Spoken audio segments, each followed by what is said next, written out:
Hey, it's the podcast guy. Sutton United Talk Time on podcast. It's the Sutton Podcast. And there it is! Sutton United of the GM Vauxhall Conference have put out First Division Coventry City, winners of the FA Cup themselves less than 2 years ago. And what a moment to enjoy for the fans of this Surrey side.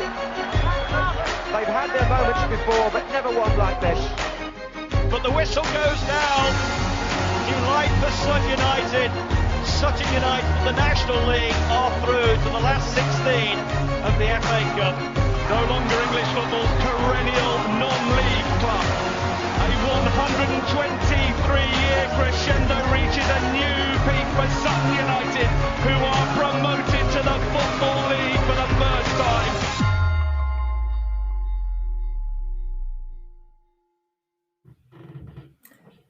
And hello and welcome to another episode of Sutton United Talk Time on podcast. We're coming thick and fast over the next few days. And joining me today is Ed. Hello, Ed. How are you again? I'm very well, thanks. Yourself, Mike? I'm very well, thank you. Good. So it's 150-ish days since you've been in post. Yep. I kind of grabbed you at the start before you realised how awful the interviewing was. But you have come back on again, so that shows your lack of options. How's it been for you? I mean, I would imagine the bedding in period was, you've had a week now. Get on with the job. How has it been for you?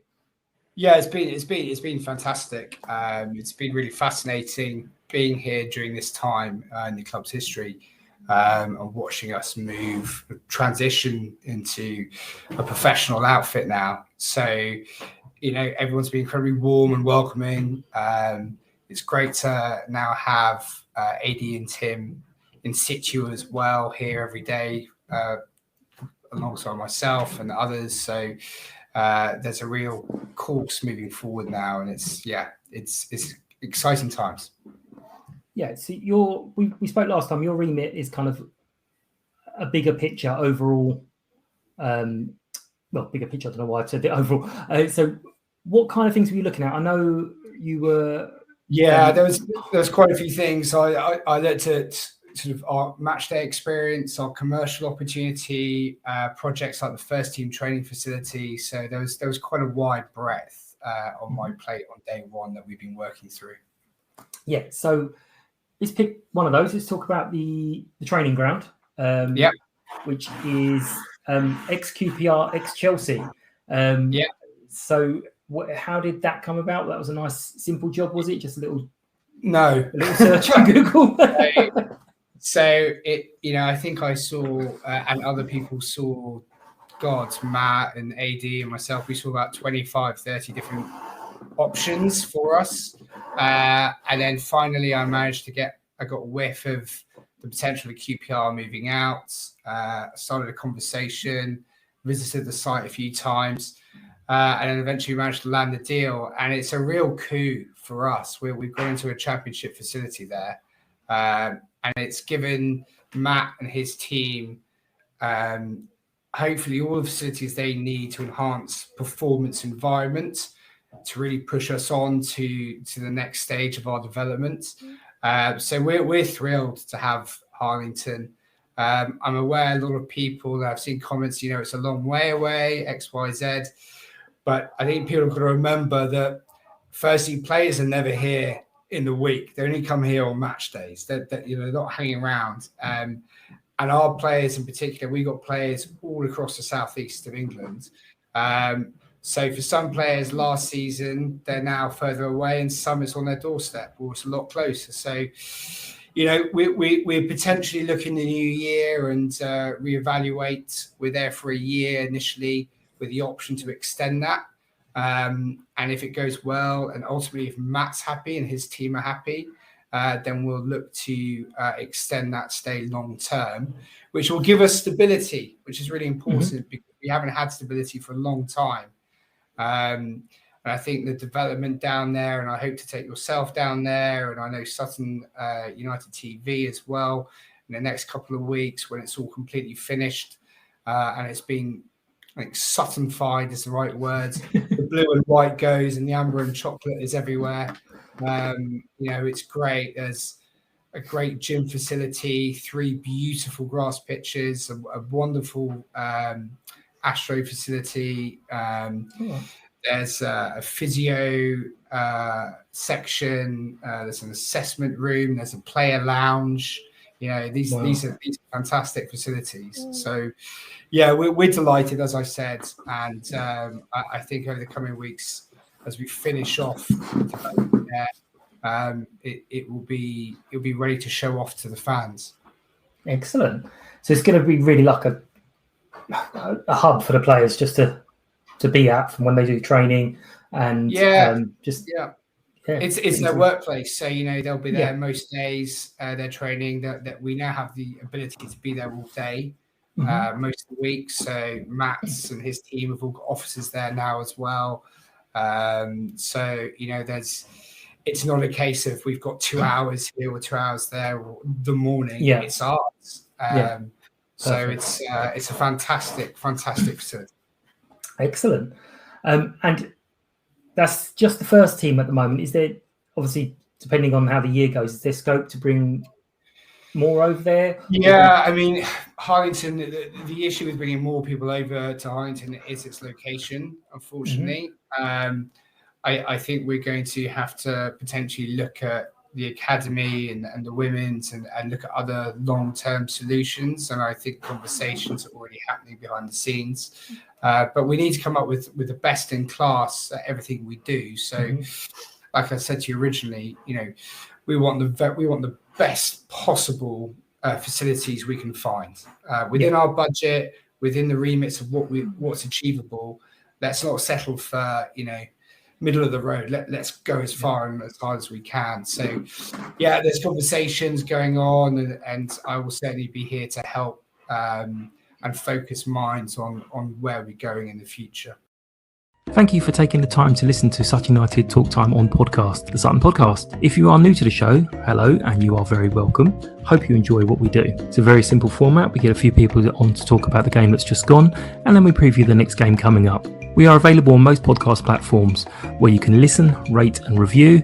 If you find that we're not on your preferred platform, please let me know and I'll sort that for you. If anyone would like to support the podcast, you can find out how with more information on the website, which is www.suttonpodcast.com, and there's a tab where you can find out how to be a guest as well.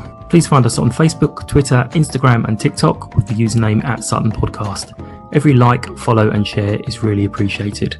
Hope you enjoy the rest of the show. Thank you. Excellent. And the match day experience, obviously, for most of us, it's rock up, watch the football, go home. But there is so much more. I know one of the games, one of your first games there, you were kind of looking around and there was certain things you were straight away pinpointing, saying, well, people hate queuing, for example. They hate queuing for food, for beers and for the toilets. And so that whole match day experience, what is it you're looking to do on there? What is it you're looking for everyone to do? Yeah, I mean, it's something that I visited a lot of clubs now, Premiership, Championship, non-football clubs, other facilities, just to get an idea of what people do, different people's ideas.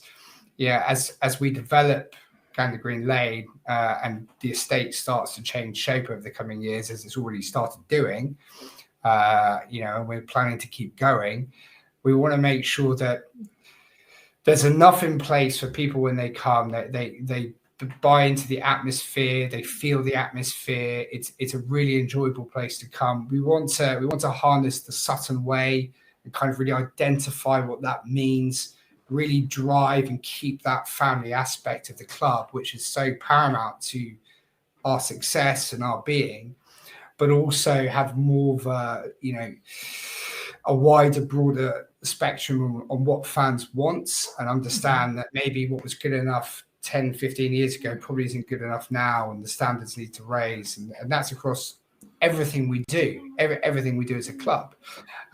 So I'm delighted that on Saturday, Touch has a wooden desk in front of him, fingers crossed. The fan zone, the home fan zone, will be open for business for the first time. this has taken a hell of a lot of work. It's relied on a lot of volunteers. We've done some fantastic commercial agreements, especially with Signal Brewery, who are running the facility and or embedding the main facility for us, along with food. We want to make it a real family hub. So we hope to have family activities in the future, not potentially this Saturday, because as of right now, they're still digging trenches and doing waste and electrics. And kids love that. Just provide some shovels. It'll be great. So that's all going to be in situ for Saturday to kick us off. And we want to create a real hub there for the home fans, and that will open from 12 o'clock. So please come down. Every pound you spend on the beer goes into Matt's budgets at some point, probably. Don't let Bruce hear me say that. But ultimately it's there for the fans, and we're really open to feedback and whatever people want to see put in, or whatever changes. Speak to liaison officers, speak to a member of staff, let us know. It's from the club for our fans, so it's got to be fan led to quite a large degree. The away end as well. We've created a beautiful stand for the away fans, and behind there, half of that area will now be open on Saturday as well, with food and beer. It won't be as pretty as ours, I assure you, but that will start creating revenue, because up to now we've watched between 300 and 1,000 away fans walk in and not be able to buy a drink, which I imagine used to keep Bruce awake at night on the revenue front. Yeah. Well, Saturday, that will finally change. And again, we've done commercial deals with companies like Signal in partnership with Heineken. So we've got a great team there working behind the scenes as well. Yeah, I mean it's perfect timing, because before your time was the last Meet the Manager evening, and it was split into two, and everyone was praising Matt greatly, and then Bruce come up, and all it was complaints about the beers and the burgers, and it's like, we can't get a beer anymore. Perfect time. I wanted to just ask about the fan zone a little bit more. So coming into the ground, where is it we're heading? So as you come in, there's some trees on your right. As you come up to the first stand, there's some trees on the right. So the best way to describe it is it will be opposite the club shop.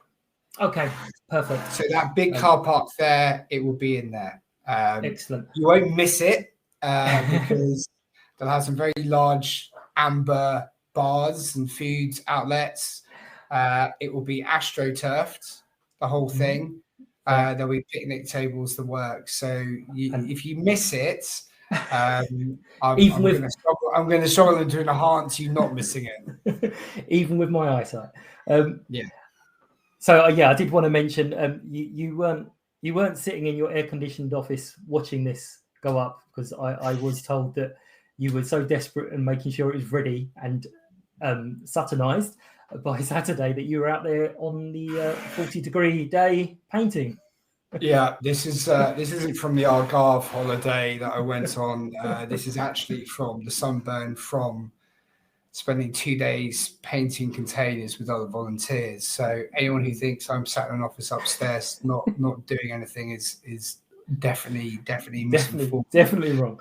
So on the fan zone, I feel a little bit of tiny minuscule part of it, because when we went to Wembley, you messaged me saying take some pictures of the fan zone, and I'm like, this is all it is. It's a bar, a food stand, and some tables, and you're like, perfect. That's what we're after. No, I went to a few grounds, and they're popping up at all kinds of grounds now. So it's really what you make of them. But we're going to start it off and then ask for feedback and how it can be improved and what have you over the time. But and we're not silly. People go, oh, it's not going to be used in mid-December. Well, no, it probably won't be used in mid-December unless the weather's half decent. We understand that entirely, but it gives us more options, and it's not cost us an arm and a leg to do because of our partners' involvement. So we'd be silly not to create the offering to fans. Yeah, I think I'm fairly sure. I mean, Tranmere's got like a big glamping tent, I think they call it, and I think they use it in December. So yeah. I mean, we would look to invest in covers down the line, etc., instead of being open there. This is not a short-term project. No, this makes sense because obviously I came down with Lottie on Saturday. She hasn't been for a long time, and I was kind of just wandered into the bar, and she was like, "Are you sure we're allowed in here?" And I'm like, "It's the bar, of course we're allowed in here." But it did start me thinking of actually some of these new fans that we've got coming wouldn't necessarily know that they can just go into the bar or even go through to the other bar. It just wouldn't occur to them. So having a nice big signpost thing is going to be really, really useful to have people have that little home. Understood. And we see people outside the NBA lounge on a vaguely warm day pile into the car park anyway. So now they actually have a car park to sit in. And somewhere to sit in. And I know you were very upset when I mentioned that I'm actually not going to be around on Saturday before the match, because I'm guessing you wanted me to cut the ribbon. So I don't know who's going to have to open it. But we'll find. I'm sure we'll find someone in your absence. Yeah, I'm sure Bruce will be out there. No ribbons, just let them in. sell them beer. Yeah. So yeah, it's all really, really positive stuff, and it does sort of just put a little picture of us, as I say, rocking up, watching the football, talking about it, moaning about whatever we want to moan about, and then going home. All this other stuff going on behind the scenes. And just on that, there's a lot. We've the main building has had a real lick of paint, to say the least. The boardroom's been redecorated. We've had new offices redecorated, corridors. The NBA lounge has been redecorated. The president's room has just been redecorated. We've got history all over the walls now. So we are working our way through the main building, getting things done as quickly as we can. I'm sure the 1898 Club, which has just been relaunched, we will look at the Vice President's Bar as well soon, and see how we can improve that facility as well. So there's lots going on down here, and every day, I know the off-season people forget what's going on at their club potentially, but there's still volunteers that are down here every day, really digging out blinds, getting things done behind the scenes. So as we transition to professionalism, we still rely on volunteers so much, and that input from the fans. So it's great. And all I'd say to the fans, I know they've got to meet the manager and all that stuff, but it's always good if you've got ideas, please bring them up. It's great to say something tastes bad or you don't like X, Y, Z, but if you've got an alternative, come with that as well, because that's great. Hearing alternative ideas is what it's all about, opposed to just saying something's no good. Something's no good, fine. What would you prefer? What would you like? Perfect. I had a look at that 1898 Club, and I was working out very, very quickly in my head, and I'm a bit of a tea fiend. And I was working out, well, hang on a minute, if you get a tea before the match, a tea at half time, that's 2 cups of tea, 20 matches a season, that's £2 a cup, that's 80 quid already. Before any of the other stuff, I've got my 2 cups of tea and my 80 quid. That's what. So you need me on the marketing. You are quids in. Final message. This is the bit I'll put out. I'll cut this bit and put this out. So final message about the fan zone. Sell it now. Go on. 10 seconds. Fan zone opening at Sutton United this Saturday on our start of the season. A real family club. It now has a family area. So please come down, enjoy the beer, enjoy the food, enjoy the sunshine, and sit with the rest of the Amber Army as we kick off what hopefully, touch wood, will be another fantastic season for Matt and the guys. Wicked. I love putting you on the spot there. That's right. Thank you so much. It's always lovely to talk to you. Let's not leave it another 150 days. No, we'll have another update. More stuff to sell. Yeah, absolutely. Thanks for your time. I'll let you get back to it. I can hear all the noises in the background as well. It must be the soundtrack to your life everywhere.